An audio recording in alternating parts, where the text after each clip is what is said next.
picture you're about to see is the first cinematic study of the preparation, arrival, and establishment of permanent cover for secret agents.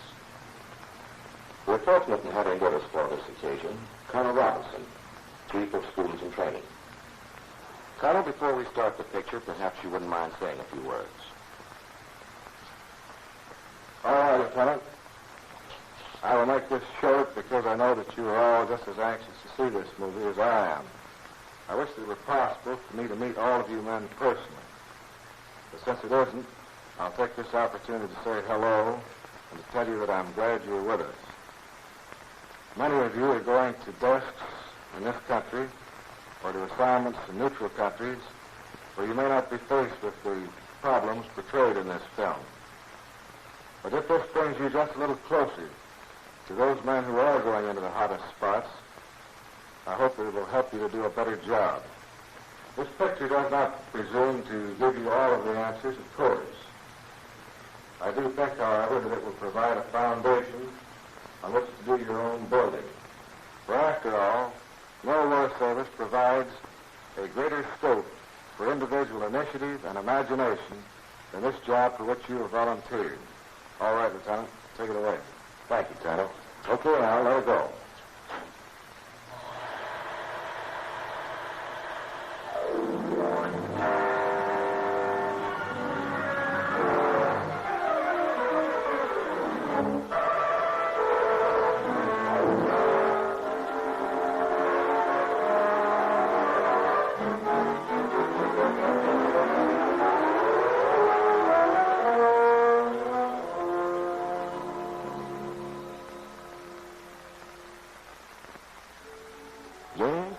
This is an undercover agent.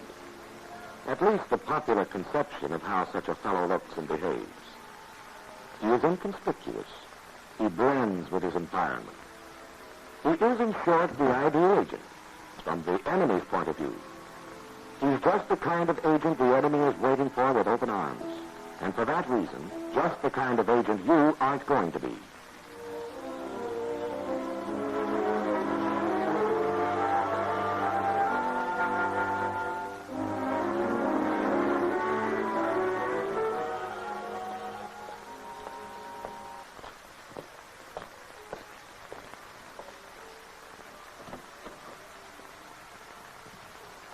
Student now? Right. You can make a good impression at the schools. Nice work. Thank you, sir. Pull up a chair. Cigarette? Thanks. I think you were told something about your assignment before you went to E, weren't you, Al? Yes, to obtain intelligence on aviation production and the position of vital targets in the capital district of enemy areas. Correct. You have to set up an intelligence organization which will gather information for an SO operation. Are you set on your cover? Not definitely. I've narrowed it down to two, either a government inspector or a chief mechanic. Government inspector. Better for a native agent than a planted one. And these days, when enemy area is using every available man under 50 in the Army, people might wonder what special pull you had. Anything that makes people ask questions, even innocent ones, is bad cover. Then you think the mechanic's the better bet? If you're a good mechanic. You know nothing will blow you quicker than not knowing your job. Well, I put in 7 years with General Motors, and with a little brushing up, I think I'd be all right. A mechanic in an airplane plant near the capital. That might be the ticket. We know they need good mechanics so badly now that it might not take you too long to establish good permanent cover. Now, if I could get a job on the night shift, I'd have plenty of time to devote to my hobby during the day. Good. I like the way you're thinking. Now go to work. The background's familiar to you. You'll be able to get the latest material at the farm. The most recent laws and local restrictions, even the latest slang our intelligence has picked up. Fine. I've already made up a list of things to check off. Good. If there's anything you don't get that you think you need, doors are always open. And by the way, I'll get right to work on those financial details for you. Hope to have that insurance for your family pushed through before you leave. That's very kind of you. No, it's not kind. It's my job to do everything I can to help you think about nothing but your job. Well, I'll let you know when I'm ready. Right.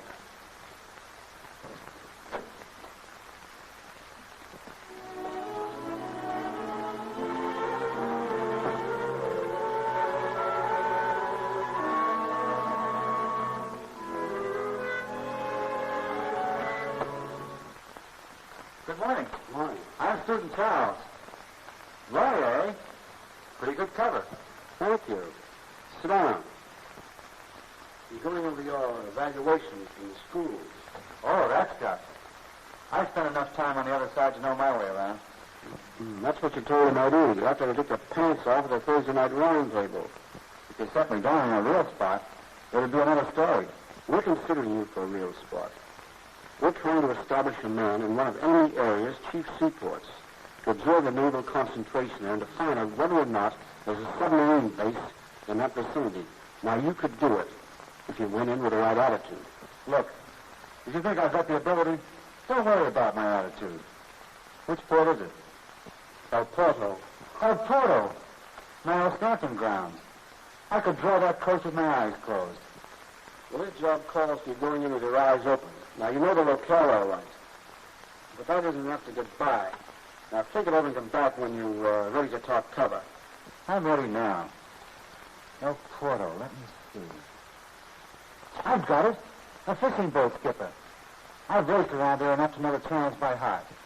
Fishing has possibilities. And we have a lot of contacts with fishermen around there, who could probably take care of you. But it's all set. No, it's just something to consider now. If it doesn't hurt your feelings, we'd like to bust you from skipper to an ordinary seaman. Every skipper is known to the shore patrol there, but if you were just a member of the crew, like the thousands of in every seaport, you might get by with it. Get by with it. I talk the language like a native. I know those waters better than most natives. How can I miss?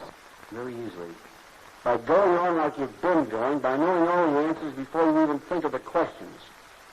Now, we'll give you all the dope you require about this El Porto area, but just don't read it. Absorb it. Okay, if you want to waste time. But I tell you, I know El Porto like a book. Perhaps the enemy has started a couple of chapters since you've left. All right, sir.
Set on your story, eh?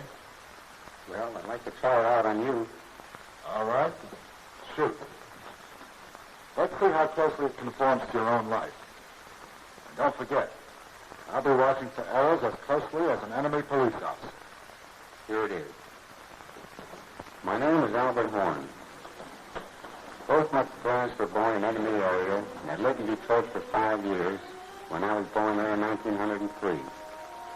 I was in Detroit until 1913 when my mother died. And I was sent back to live with my aunt and uncle in the capital of enemy area. I graduated from the gymnasium in 1920 and went to work in my uncle's bicycle shop. In 1924, I went back to Detroit and worked as an apprentice in the Ford plant. In 1926, I transferred to General Motors, where I worked as a machinist until 1931. From 1931, I was on relief until 1936, when I went back to my old job at General Motors. Just before my home country went into the war, I felt it was my duty to return there and serve in any way I could. Arriving there on the U.S. tourist passport, I volunteered with the engineers. And then, after a year and 3 months in the Army, I'm discharged with a bad back. Ever had a bad back? No, but I thought I could fake it. Never say anything you can't prove. Why not make it sciatica? That's one ailment the best doctor in the world can't prove you haven't got. Okay, sciatica. I convalesced for a short time in the country at a friend's house. That will be the farmhouse you're taken to by the reception committee.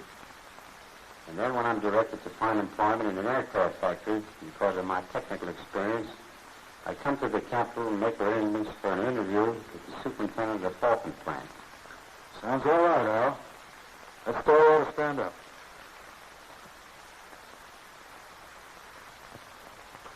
It's a little glib, perhaps, but isn't bad. Now, you talk a good fisherman. Now we've got to learn to be a good fisherman. The next thing on the agenda is a couple of weeks with a commercial fisherman on the Grand Banks. Well, I think enough of fish on the other side without having to go to 2 weeks' start. Oh, it isn't a question of stinking like a fisherman. Oh, that's important, too. You've got to know the ropes. Literally, I mean. But I'm a fisherman from way back. I landed the biggest sailfish ever caught in Mexican waters back in '33. 189 pounds. You can look it up in the record book. I'd rather read the records in your hands. Look at your palms. Oh, good canvases. Only a couple of weeks of salt water and hard work will really get you in shape. Well, I've got to have some relaxation. After all, I'm not going abroad for my health. And it's mine, that. Now, that's where you're wrong. Once you join our team, it isn't a question of your own neck anymore. Those brains of yours are a vital connection point in our system of intelligence. When one fuse is blown, the lights go out all over the house.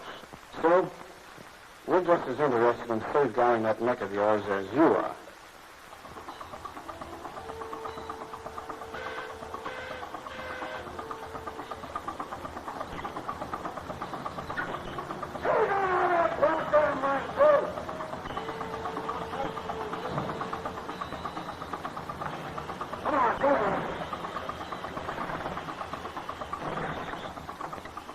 Whether you're checked before you leave or on the other side, the principle is always the same.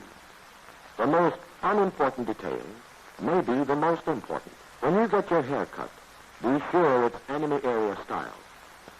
The hands must look as if they've done the work. Every scar must conform with your cover story. Clothes may not necessarily make the agent, but they surely break the agent if they aren't checked and rechecked. That's an enemy area cut, all right, but it's too expensive for a mechanic. Well, that's the type of coat you would wear, but there aren't any left. That's right. The Army got all the heavy coats in the last winter drive. How about that one? I think this raincoat would be better. Every piece of clothing is examined for the right labels, the right laundry marks, the proper amount of wear and tear. Every toilet article examined minutely. How about this razor? We use straight razors over there now because of the shortage of blades. Even if your papers have been forged by experts from the most recent enemy area documents, proof them yourselves. Just a minute. This only discharged me to Alfred home. Everything else is Albert home. That's right, Al. Just want to see if you're on the ball. You don't have to worry about the rest of those papers. Even the text and wire marks have been duplicated. Just as important as your official papers, and more subtle to select, are your casual effects, the odds and ends you happen to have with you that may be more convincing to the enemy area police than your identification and travel permit. The stickers on your suitcase, a handful of cigarettes, a train stub, an old address book, a letter addressed to you as a private in the Army from a girl in the town you're going to, and a snapshot of her with you in an enemy area uniform. Details, each one a thread woven into the pattern of your cover story. How many cases of blown cover you studied were due to neglect of some insignificant detail of cover that didn't seem worth checking a second time?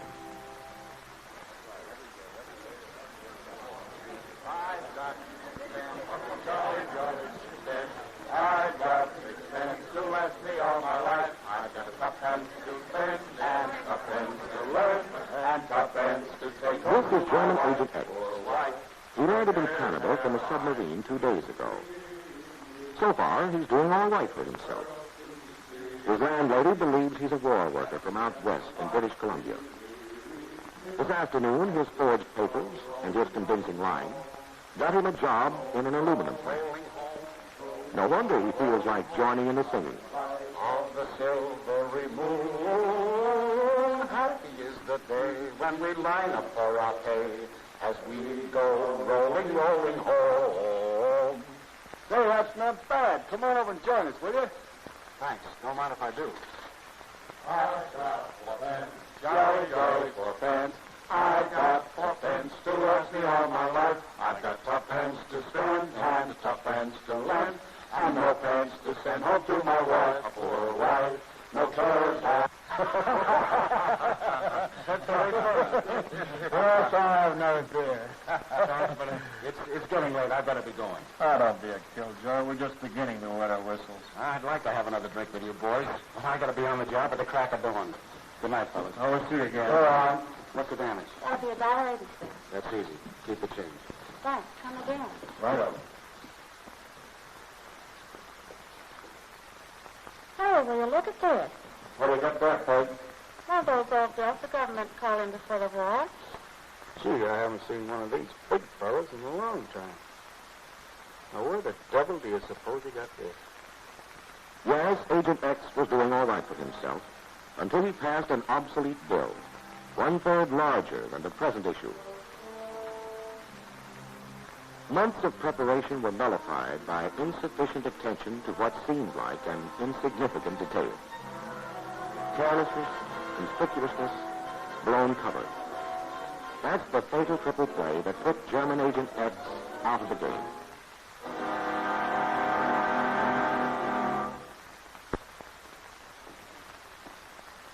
Agent Y was a smooth operator, a Spanish phalangist who had turned in a good job for the Nazis in Mexico before moving on to Los Angeles to incite Mexican youths against other Americans and recruit the keenest of them into an espionage organization.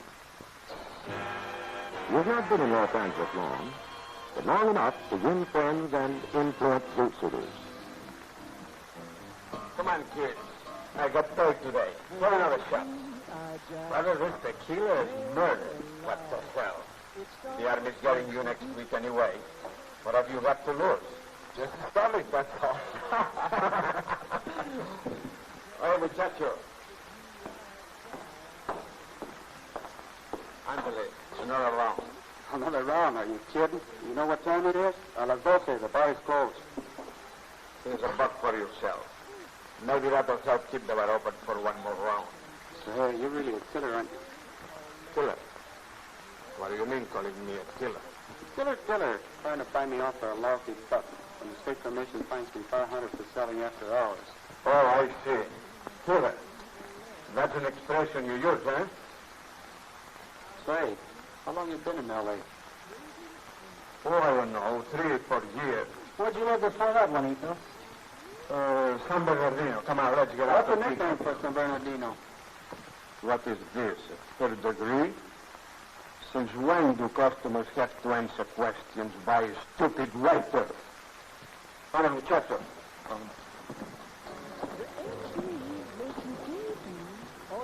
Everyone who lives there knows the nickname of San Bernardino, brother. San Bernardino. Anybody that never heard of it, killer. The waiter was anti-phalangist, an anti-Nazi. From that moment on, he kept his eyes on Senior Y. he began to notice other idiomatic slips. When his suspicions were passed over to the authorities, they were quickly confirmed. And the enemy lost a clever agent, but not quite clever enough to remember that even details of slang are a necessary part of his cover equipment. What firm did you say you worked for in Copenhagen? Helsingford Dairy Company.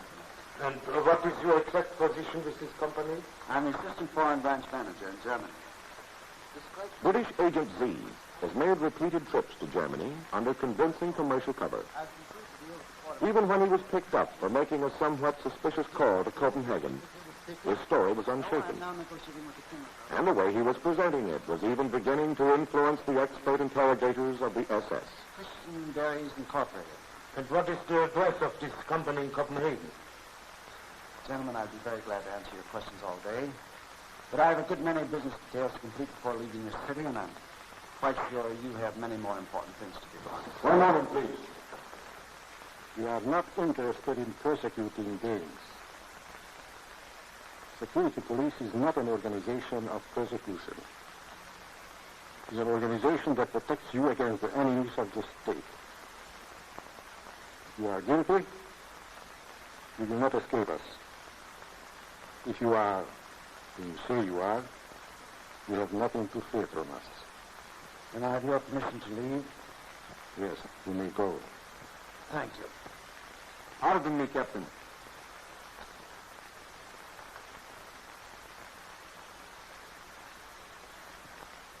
You see, hair grease.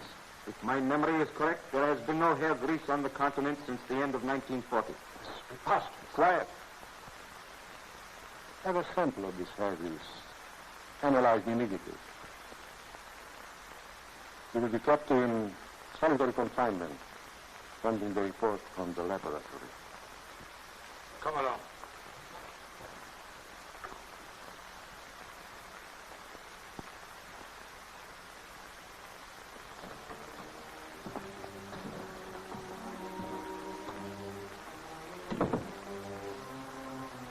So you have not been in England since 1938, eh? Then how do you account for the fact that this hair grease is a British product which has been applied?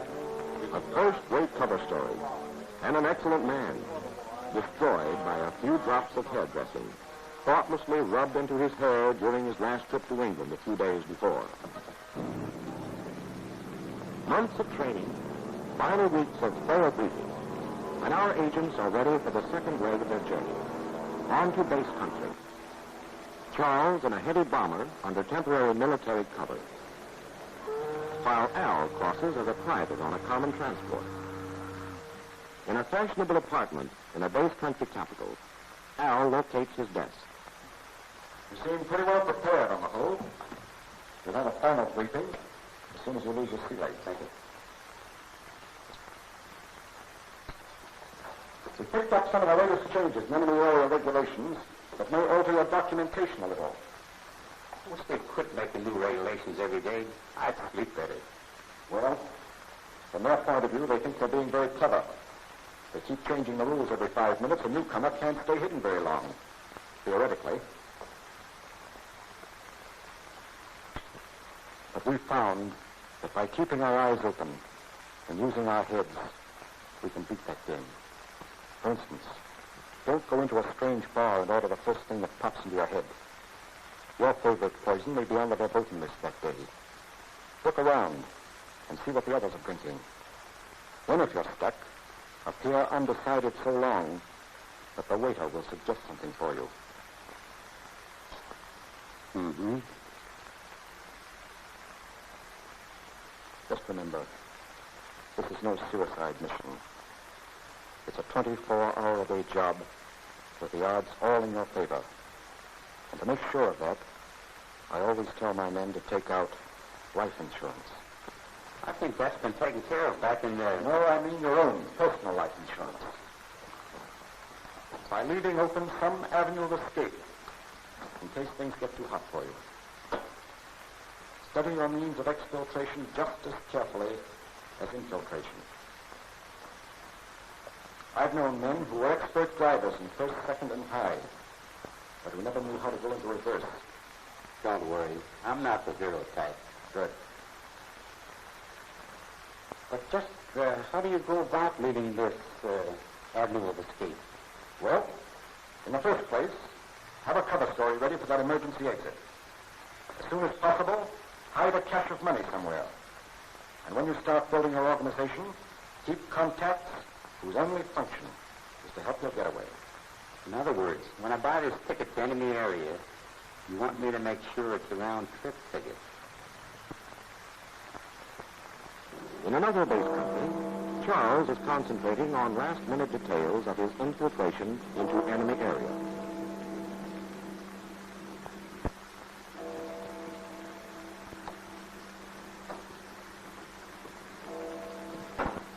What's your name? Sanford. Sanford. It's a good thing I'm just your base country desk, not an enemy area plainclothesman. From now on, your name's Charles Santos. The next time you give your right name, you may find your interrogator just a little less cooperative. Christ, this is a hell of a week. Listen, there's less chance of having your sleep interrupted later on if you get to know your new name better than your old. Oh, it's practically second nature with me now. It's just that Tomorrow, you'd better concentrate on nothing but that name. Drink it. Eat it. Walk around with it until you know it well enough to come up with it out of a sound sleep. Okay.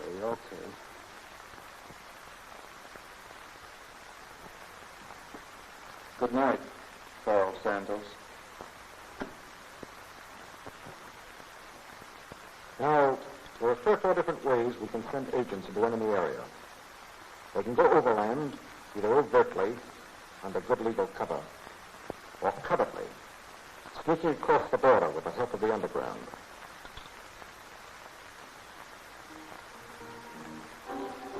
An agent traveling overtly would have to pass as a national from a neutral country under some sort of commercial cover. When you're crossing a border this way, you should not only act as if you have nothing to hide, you should actually have nothing to hide. Don't bring compromising materials or messages through these controls. They can be sent to you more safely by other methods once you're established in enemy area. If you're crossing the border covertly, as thousands are doing in Europe these days, don't carry a map with you. It's unhealthy. Unless you carry it in your own head. Memorize the principal landmarks and the basic topography of the area you're entering until you can make your own model of the country on the sun table. If a guide is necessary, be sure you check his reliability. Members of the underground are your best bet. Professionals who charge you exorbitant prices are loyal to only one cause, money. The enemy may be just as bright as yours. Borders breed double agents who charge you $1,000 to lead you over the border, and being eminently fair, charge the enemy an equal amount to lead them to you.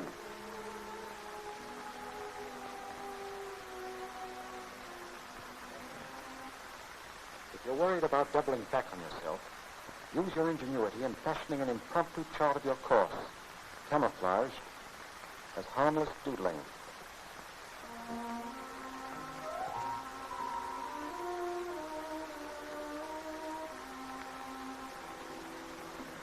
After you've crossed the frontier, don't get overconfident about those border controls.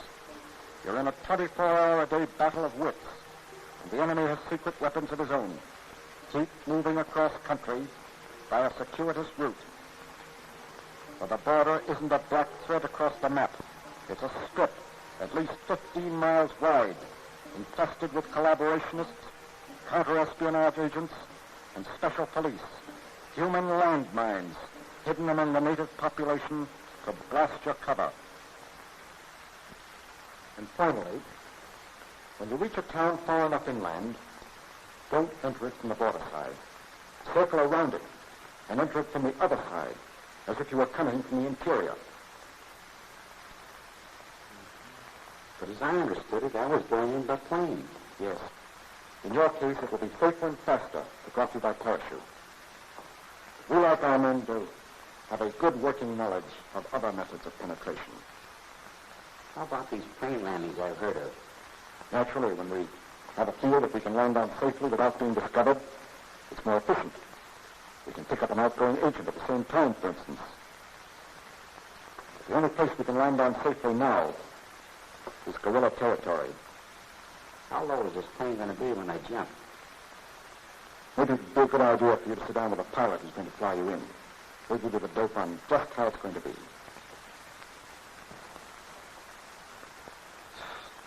And another thing, we never set a date until we're damn sure we found the right dropping point.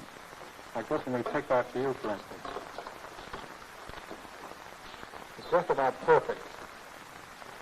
It's a level grassy space large enough to allow for adverse wind conditions. And it's far enough removed from trees and telegraph wires so that daylight won't find you hanging out there like an ornament on a Christmas tree.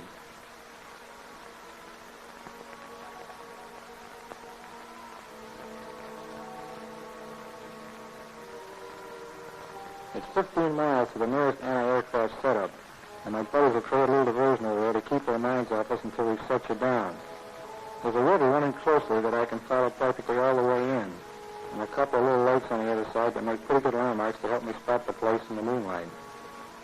About a mile away from the dropping point, there's a safe house, owned by a peasant working with us. The liaison chief will be there waiting for you.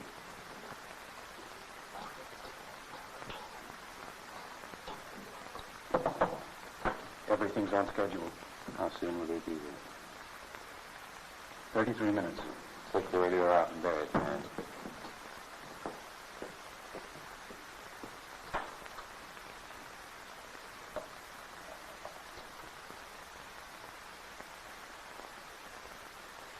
The container being dropped with Al was bulky evidence of Al's arrival, unless it can be buried deep enough and fast enough. For empty containers, buried instantly, tell no tales.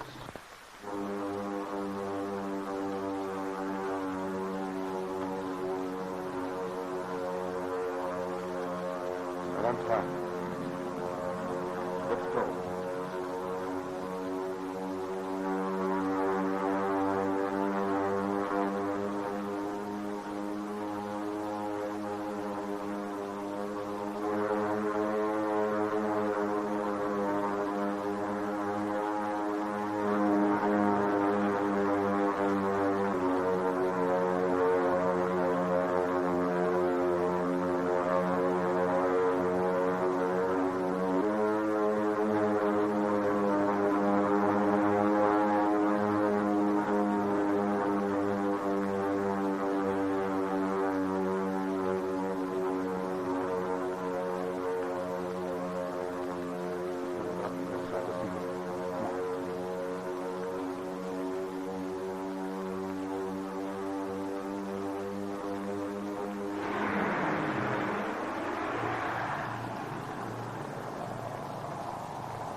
Any broken bones?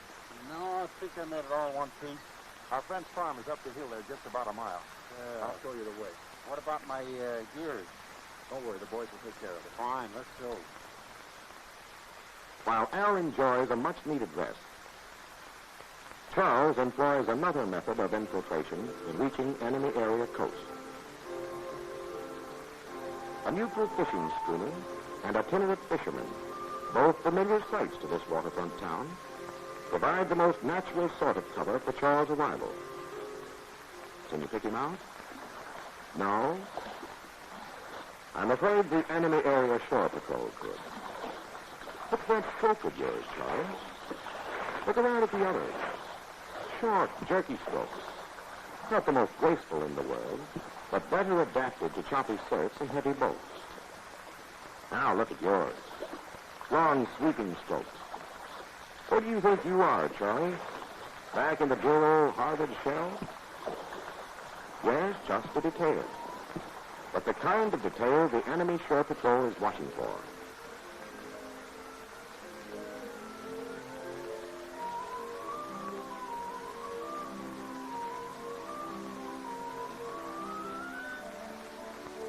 Wait a minute there, Charles. How about that knot?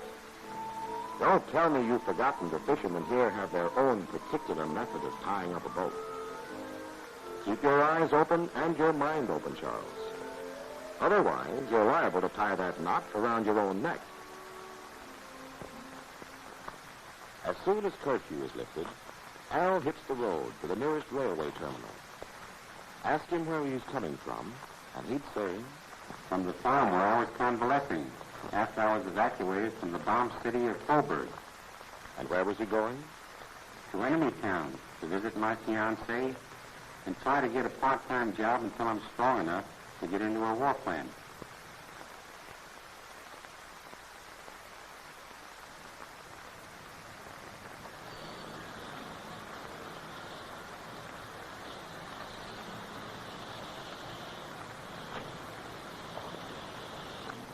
Oh, boy. Maybe I can get a hitch to the station. Wait a minute, Al. What did they tell you about cars in enemy area? 9 out of 10 are state officials. Just the boys who might ask embarrassing questions. Better hook it, brother. It's better to find a hole in your shoe than a hole in your cover.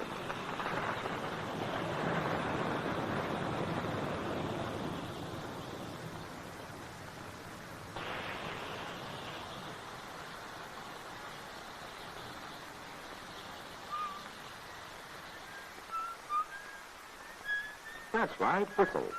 Be as natural as you can. For just a second. What's that you're whistling? Wait till the sun shines, Nellie? That's better. A Viennese waltz. They weren't kidding when they told you at the schools that this was a 24-hour-a-day job. Even what you whistle has to conform to cover.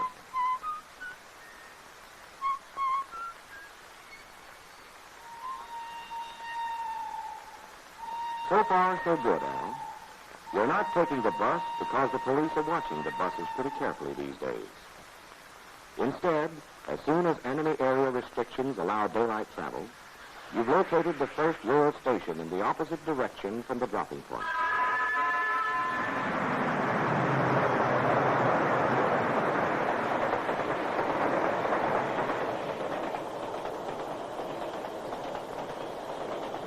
Travel permit. Let's see a travel permit.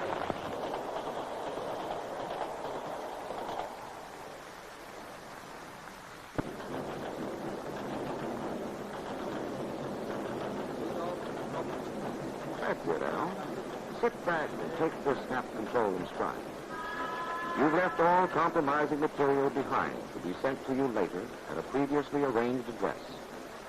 And you know your temporary cover story for this trip holds water, because you tested it for leaks at the farmhouse last night.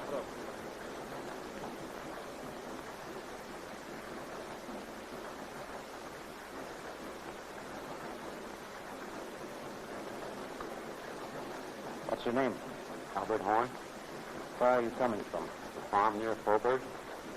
A farm, huh? You don't look like a farmer. I'm not. I was evacuated after being bombed out of the hospital in Coburg. Oh. Where are you headed? Enemy town? Sorry to ask you so many questions, but an unidentified plane flew over the neighborhood last night, and we can't take any chances. Why are you going to Enemy Town? I can show you.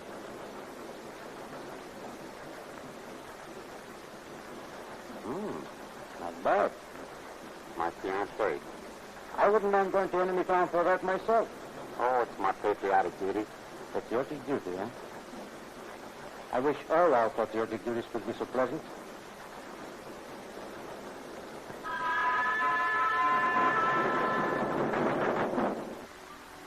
In Enemy Town, halfway between the dropping point and the capital, Al heads for the address he was given by the liaison chief.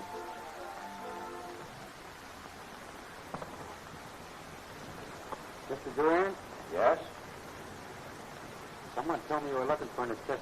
An assistant? I could use an assistant. How much experience have you had? I was a mechanic in the Army, 2 years in the tank corps, Good. I've been looking for a man with your kind of training. and I'm your man. Got your work clothes with you? Right here in my bag. Good. Come on inside and I'll start you right to work. Thank you, sir.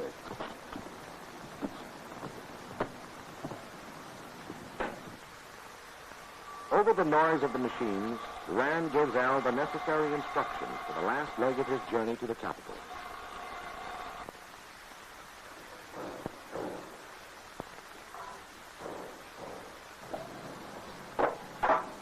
No, not like that. You're throwing away too much. Nowadays, they take 4/5 of our catch. So we use this for chowder. The foreman sees you throwing this away, and they wonder where you water when he warned you about it 4 weeks ago. Oh, I should tell him I was out of town that day for my old lady's funeral. I can see you're a very brave man. If you don't mind my saying so, you're too spirited. Look at these fellas around you. You're half dead, with hunger and sadness. You must work twice as hard for half as much. Their sons are taken away from them, and their children die. Their will to live is very weak. Only men like us are not broken yet, but we must appear beaten too, so as not to stand out from the others. Remember the agent's first commandment, Charles. Don't be conspicuous. Good cover doesn't come automatically with the right clothes. You must put on a new attitude, a new disposition, to fit those foul-smelling baggy pants and the old boots. The best cover story in the world won't protect you if you cannot live that cover.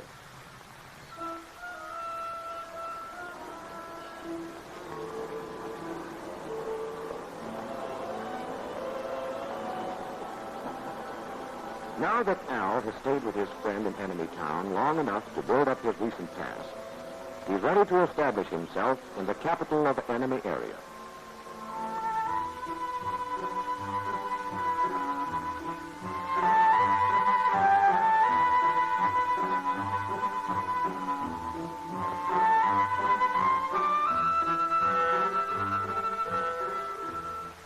There it is.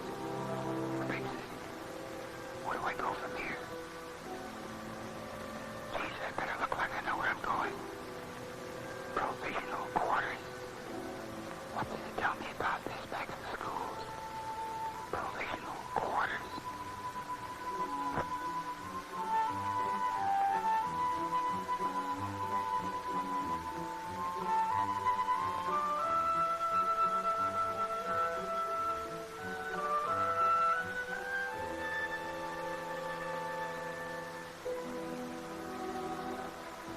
A big hotel. How about that? Lots of people. Easy to lose myself in there. Full of loose dog. Might get a chance to pick up a little info. But remember what we told you, Al. That's why informers like them, too. That's why the desk clerks, the maids, the waiters, and the bellboys are all on the payroll of the secret police. And how about conformity to cover? What's a mechanic doing at the best hotel?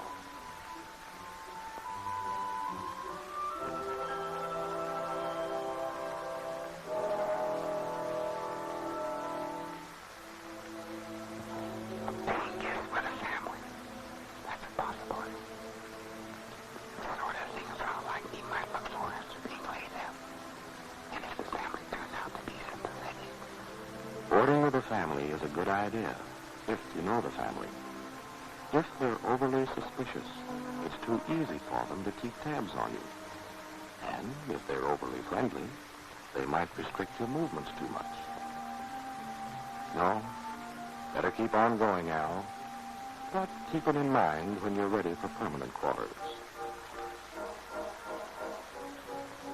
A lodging house.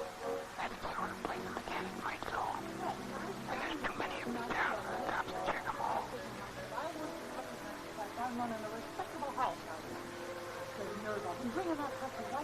Get that talkative landlady, Al.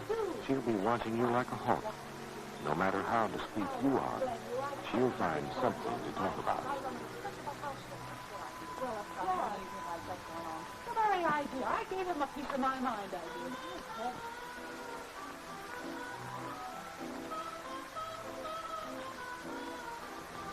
Now here's an idea. A street walk in the park. The most natural thing in the world. No register, no questions asked.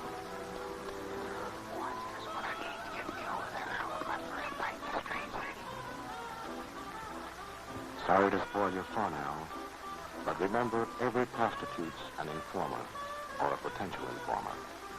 And that's a good reason for staying out of brothels, too. Plus the fact that L'amour is constantly being interrupted by snap controls. How about this? Might be something to tide me over. A migratory clientele. Sailors coming and going at all hours. Would give me lots of freedom of movement. But the merchant marines are breeding ground of political resistance, attracting agent provocateurs and snap controls. And again, conformity to cover. Would a respectable craftsman pick a dive like this?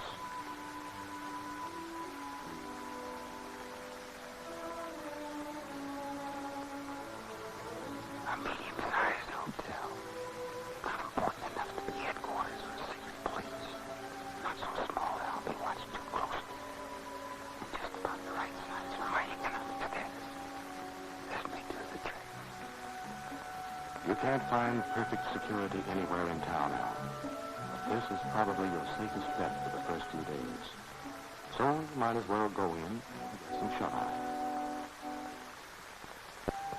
Meanwhile, we'll take a swing over to the coast and see how old friend Charles is getting along.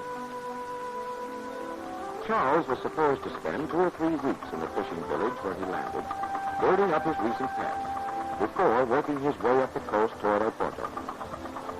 But 2 or 3 weeks to the average agent is just 2 or 3 days to Charles. After all, he's a fast worker.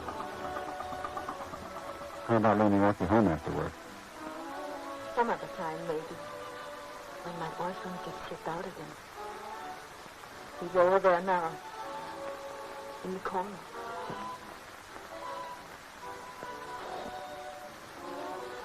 He gets sort of jealous sometimes.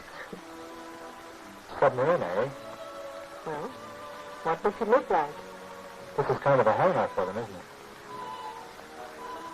You better drink your beer. All right, all right. Any idea how soon you'll be shipping out again? Say, for a fisherman, you ask an awful lot of questions. Tell the truth now. You wouldn't like me to sit around here like a clown. No, I guess not. I get kind of tired looking at these fishermen hanging around here like a lot of sour apples. But you're sort of different. Oh, I better get back to my sailor now. He's got his eye on me.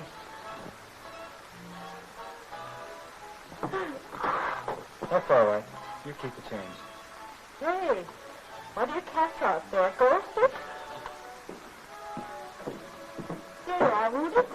Another beer. No, it's all right. It's paid for. Out of that tip that fisherman left me. Tip, eh? What's a fisherman doing throwing his money around? Probably another one of those black market bugs. I don't know. He seemed honest enough.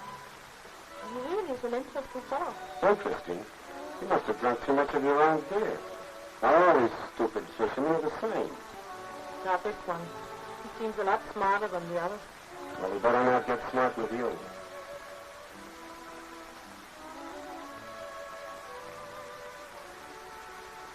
Boy meets girl. If this were a Hollywood movie, that would be the beginning. But here in enemy area, it's much more likely to be the end.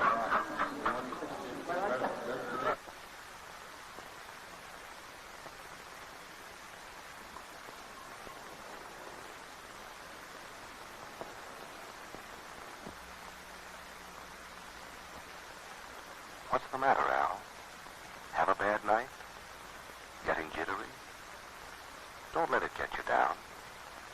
Sooner or later, it happens to the best of them. You can handle it.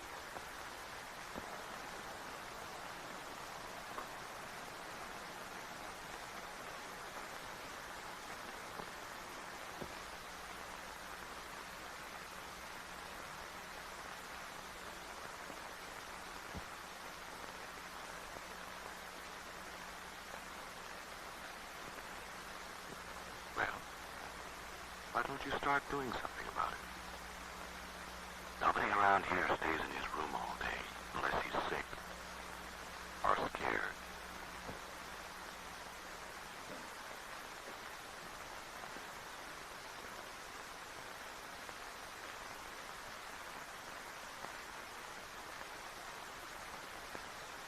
Dave. Guess I'll go out and have a look around.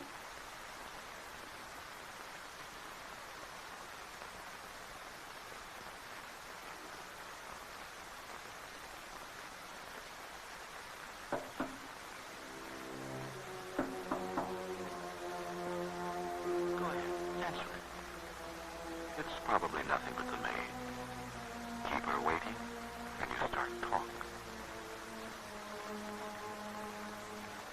Come in. Good morning, sir. May I clean your room now? Oh, why, sure. Just getting ready to go out. Oh, it was a little better last night, wasn't it, sir? But I hear they knocked out a barbarian factory on the outskirts. Well, that's a shame. Yes, the way things are going, they'll lead every man in the country now. Do you work here in town, sir? Well, I got a job at the Falcon plant. The Falcon plant? Oh, that's where my cousin works. What department are you in? I mean, I've got an appointment for a job at the Falcon plant. Well, good for you. I hear they're taking out a lot of men these days.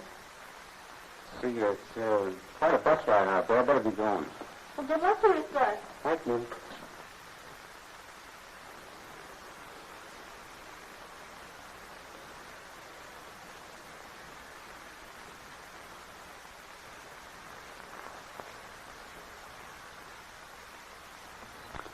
Wonder if they see anything strange about me. You see the policeman? My God, I think he's going to stop me. Don't get jittery, Al. Remember what we told you. If something frightens you, don't run away from it. Turn and meet it. Easy does it now. Pardon me, officer. Do you have the right time? 10:35. Thank you very much.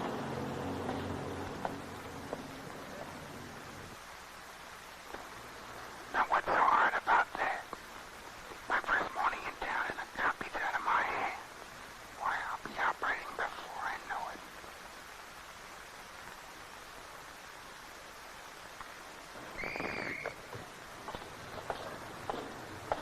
Don't you know you shouldn't throw things in the street? I'm sorry, sir. I guess I forgot. Forgot? With signs all over town warning you against it? Let me see your identification card.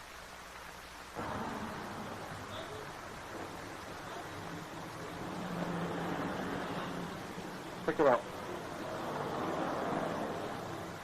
In future, observe the regulations. Yes, sir.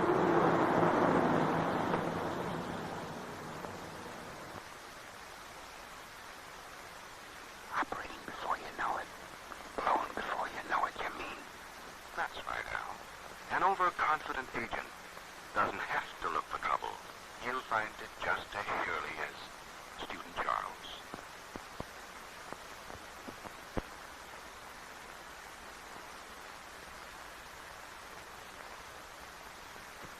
All set to make sensational disclosure.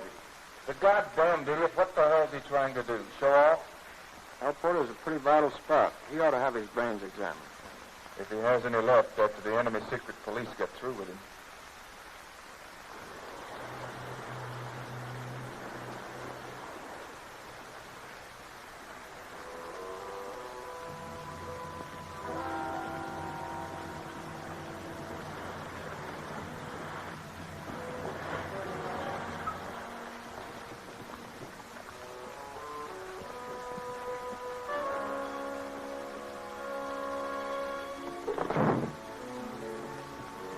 Who's there?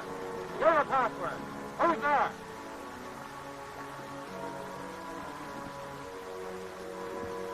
Halt!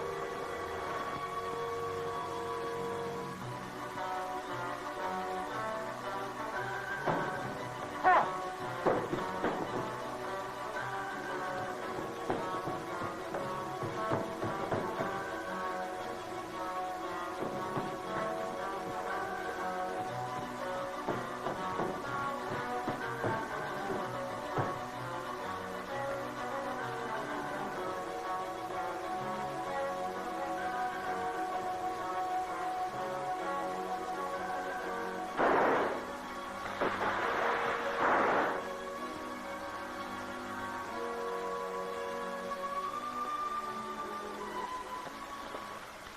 Let's see. Weren't you the fellow who didn't have to study up because he knew this spot by heart? You got courage, initiative, and were tempted to say, water on the brain. Look at you, soaking wet, out of breath, in danger of your life. If you were a good agent, instead of just a daring one, you'd be home in bed like any other respectable member of enemy area society. Well, your papers seem to be in order. Like any other respectable member of enemy area society, Al gets a war production job. Report to the East Gate on the night shift. Thank you, sir. Moves in with a private family. Makes friends with his fellow workers. Attends the government labor rallies. Listens faithfully to all official broadcasts. Receives praise from the foreman as a conscientious workman. Takes a stroll through the park on his way to his job on the night shift. Like any other respectable member of enemy area society.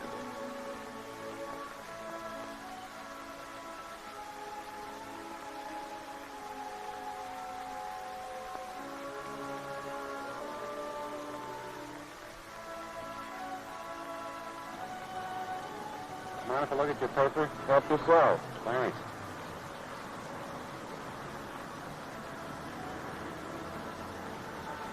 Say, I see we shot down 12 moderate bombers last night. Yeah, the situation seems to be improving. I hope so. These last few weeks have been pretty tough. Yeah.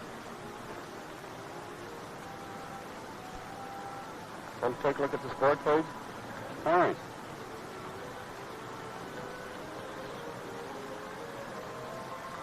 Say, the champion's going to try to make a comeback after all. I thought he was all finished after they shot him down on the eastern front. Just a couple of enemy area citizens having a harmless conversation on a park bench. At least that's the way it looks to passers-by. But this casual conversation covers the first meeting between our agent and the cutout, who will carry his first message to the WP man to be radioed from enemy area.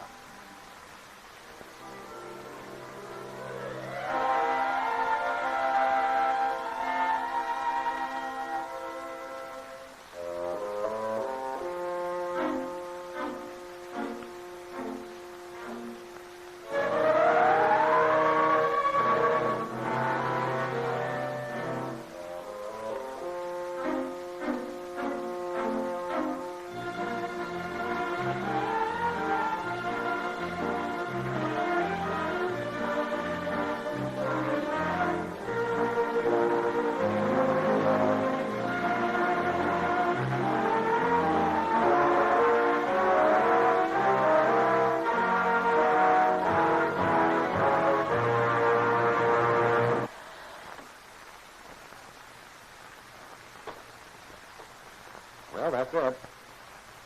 It may not make super agents out of any of you, but we thought it might stimulate some interesting discussion. Its main value, it seems to me, is in orienting you toward the type of work you will be doing. As Colonel Robinson has told you, it is not an attempt to teach specific techniques, but merely to present in a little more realistic form the basic concepts and general principles which apply to all undercover and semi-cover activities, even in neutral countries or in the Far East, where specific techniques would differ greatly from those portrayed here. Of course, very few of you will ever be given missions like the ones Al and Charlie had to tackle. Most of you will be recruiting, training, or handling agents, or performing those routine service jobs for OSS that seem to have so little connection with our agents in enemy-occupied territory. But every single job, from camp cook to jump master, is a part of the lifeline connecting the agent in the field with his home office. No matter how removed your job may seem, the degree of your conscientiousness in maintaining security can be the difference between success or failure in the field thousands of miles away. And if this picture has shortened the distance between you and the man at the end of the line, it is serving a valuable purpose. But regardless of where you fit into the picture, this film, despite its entertainment value, is really a textbook in disguise. And the value of any textbook is your ability to digest the material to where it is something not merely memorized, but actually transfused into your own thought processes. An analytic discussion of this picture will undoubtedly crystallize and develop many points that had to be skimmed over in a film as general as this. The first question that came to my mind, for instance, was whether the desk man was right in sending Charles to El Porto in the first place. He'd probably justify his decision by maintaining that Charlie's thorough knowledge of the area and his subjective motivation for the job outweighed his personal shortcomings.